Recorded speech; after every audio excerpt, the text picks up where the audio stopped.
Iran যুদ্ধের জেরে যুক্তরাষ্ট্র ও ইহুদি নাগরিকদের উপরে প্রতিশোধ নিতে নিউ ইয়র্কের সিনাগগ উড়িয়ে দেওয়া সহ ইউরোপ এবং কানাডা জুড়ে প্রায় ২০টি সন্ত্রাসী হামলার মাস্টারমাইন্ড মোহাম্মদ বাকের সাদাউদ আল সাদিকে অবশেষে গ্রেফতার করা হয়েছে।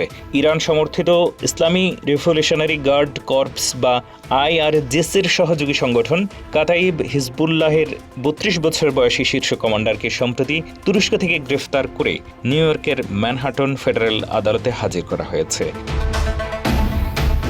ম্যানহাটনে মার্কিন অ্যাটর্নি জে ক্লেটন এক বিবৃতিতে জানিয়েছে, আল সাদি সহিংসতা ও ভীতির মাধ্যমে মার্কিন সমাজকে বিপর্যস্ত করার চেষ্টা করেছিল।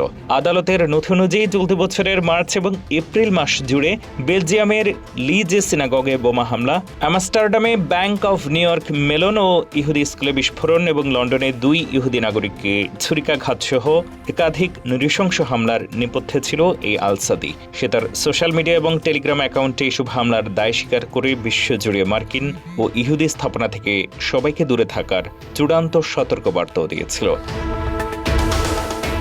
তবে নিউ ইয়র্কের ম্যানহাটনে একটি প্রধান সিনাগগ উড়িয়ে দেওয়ার আল সাদির মূল পরিকল্পনাটি নস্যাৎ করে দেয় মার্কিন গোয়েন্দারা।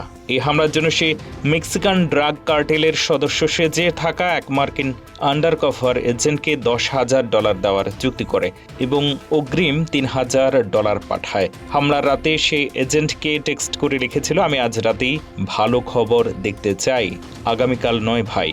NYPD কমিশনার জেসিকা টিশ জানান, সময়মতো পদক্ষেপ নেওয়ায় নিউ ইয়র্ক, লস অ্যাঞ্জেলেস এবং অ্যারিজোনার ইহুদি কেন্দ্রগুলো বড় বিপর্যয় থেকে রক্ষা পেয়েছে।